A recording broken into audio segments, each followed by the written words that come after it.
hast Rückenschmerzen und dein Arzt hat ein Wirbelgleiten festgestellt? Dann bleib dran. In diesem Video erfährst du, was genau diese Diagnose bedeutet, die Ursache für ein Wirbelgleiten und ja klar, eine Übungsroutine mit 5 Übungen gegen deine Rückenschmerzen. Ich bin Wisner, langjährige Physiotherapeutin, habe Osteopathie studiert und ein Master in Gesundheitspädagogik. Was bedeutet ein Wirbelgleiten? Im Normalfall stehen die Wirbelkörper aufeinander in eine bestimmte Linie bzw. in eine bestimmte Kurve.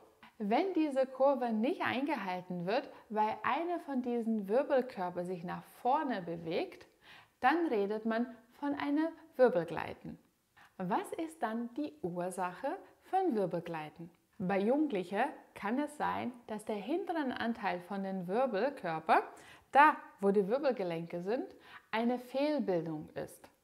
Dadurch ist dieser Halteapparat, was diese Wirbelkörper nach hinten hält, nicht genug ausgebildet, was dann eine Vorwärtsbewegung von dem Wirbelkörper verursachen kann. Selten kann eine Fraktur auch die Ursache für ein Wirbelgleiten sein. Beim Erwachsenen ist es eher das Problem, dass das Halteapparat, das heißt die Gelenken, die Bänder und auch die Bandscheibe sich degenerieren. Und durch diesen Degenerationsprozess wird dieses Halten weniger effizient, was dann die Vorwärtsbewegung von dem Wirbel verursachen kann. Nur weil du ein Wirbelgleiten hast, heißt es nicht, dass du unbedingt operieren werden musst. Die Therapie der Wahl bei Rückenschmerzen wegen einem Wirbelgleiten ist nach wie vor Übungen. Und welche Übungen dies sind, zeige ich dir jetzt. Bevor du Übungen beginnst, ist es wichtig, dass du die gesamte Rumpfmuskulatur gleichzeitig anspannst. Das heißt, du solltest deine Bauchmuskulatur, das Beckenboden und auch die Rückenmuskulatur anspannen, um diesen Muskelkorsett um deine Wirbelsäule zu aktivieren. Für die erste Übung legst du dich dann erstmal auf dem Rücken. Um diese Grundspannung aufzubauen, solltest du als erstes deine Hände auf den Bauch platzieren und du drückst jetzt deine Lendenwirbelsäule nach unten gegen die Auflagefläche, ziehst das Becken zu dir ran und spannst gleichzeitig den Beckenboden an. Hältst diese Spannung für ungefähr 3 Sekunden und lässt es dann wieder locker. Du solltest ganz bewusst wahrnehmen, dass in dieser Spannungszeit, dass du die Lendenwirbelsäule nach unten gegen den Boden spannst. Gleichzeitig spannt deine Bauchmuskulatur an, deswegen kippt das Becken nach vorne zu dir hin und gleichzeitig spannst du den Beckenboden an, so als ob du jetzt Urin zurückhalten möchtest. Halte diese Spannung für ungefähr 3 bis 5 Sekunden und lass es dann wieder langsam locker. Diese Übung solltest du dann erstmal 5 Mal wiederholen. Als nächstes behältst du noch einmal diese Grundspannung. Das heißt, Wirbelsäule nach unten gegen den Boden, Bauch wird angespannt, das Becken zu dir gekippt, Beckenboden angespannt. Und als nächstes behältst du diese Haltung und gehst dann mit dem Becken nach oben. So weit wie du kannst, bis du in einer Linie bist. Wichtig dabei ist es, dass die Lendenwirbelsäule auf einer Gerade bleibt und dass du nicht in Hohlkreuz bist. Komm dann langsam wieder runter, bis du komplett unten bist und erst dann löst du die Spannung vom Bauch und auch vom Beckenboden.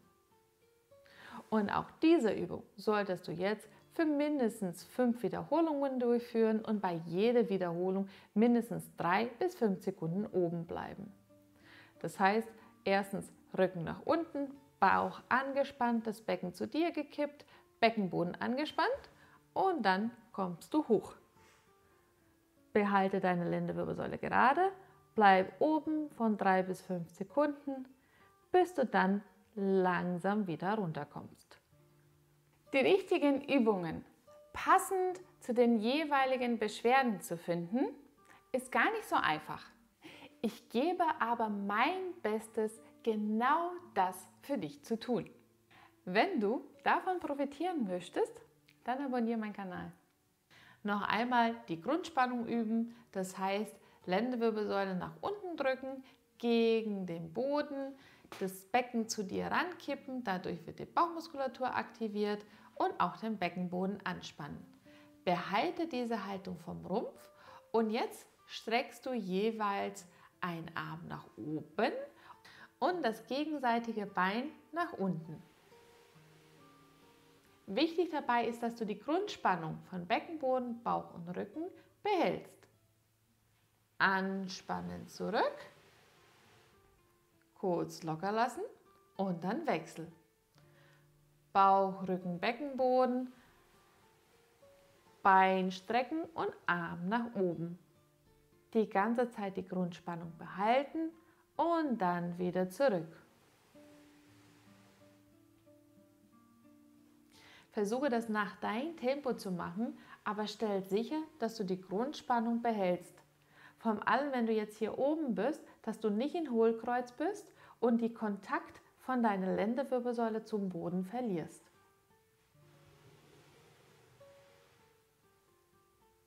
Diese Übung solltest du jetzt für 10 Wiederholungen durchführen. Das heißt, 5-mal das rechte Bein und 5-mal das linke. Für die nächste Übung solltest du dich jetzt hinsetzen. Am besten so, dass deine Füße den Boden berühren. Und dann noch einmal die Grundspannung, das heißt, die Lendenwirbelsäule machst du jetzt geraden, das Becken kippst du zu dir heran, die Bauchmuskulatur ist aktiv, der Beckenboden ist angespannt. Und jetzt streckst du deinen rechten Arm nach vorn und auch das linke Bein. Achte darauf, dass du jetzt nicht in Hohlkreuz kommst. Lass dann Arm und Bein wieder locker und auch Bauch, Rücken und Beckenboden. Spann es noch einmal an. Zuerst Rücken gerade, Bauch reingezogen, Becken zu dir gekippt, Beckenboden angespannt. Streck den linken Arm und auch das rechte Bein. Bleib in dieser Position für ungefähr 3 bis 5 Sekunden. Die Lendenwirbelsäule darf nicht in Hohlkreuz kommen. Arm und Bein locker nach unten lassen und erst dann die Spannung vom Bauch wieder lösen. Und auch diese Übung solltest du dann 5-mal wiederholen. Und die letzte Übung machst du jetzt im Stehen. Und somit hast du alltägliche Belastung auch in dein Trainingsprogramm eingebaut. Und dafür brauchst du lediglich ein Gewicht oder eine Wasserflasche. Du solltest dich hüftbreit hinstellen, die Knie sind leicht gebeugt und jetzt noch einmal die Grundspannung ausüben. Das heißt, die Lendenwirbelsäule wird jetzt gerade, das Becken kippst du zu dir ran, Bauch angespannt, Beckenboden angespannt. Die Hände kommen jetzt gestreckt nach vorne und jetzt bringst du das Gewicht von dem Rumpf her seitlich weg und wieder in der Mitte. Seitlich weg und wieder in der Mitte. Das Wichtigste dabei ist, dass du die Lendenwirbelsäule nicht verlierst. Das heißt, du darfst nicht in Hohlkreuz reingehen. So weit wie du kannst und wieder zurück. Achte auch auf deine Knie. Die sollen nicht in X-Beine nach innen fallen. Einen wichtigen Hinweis.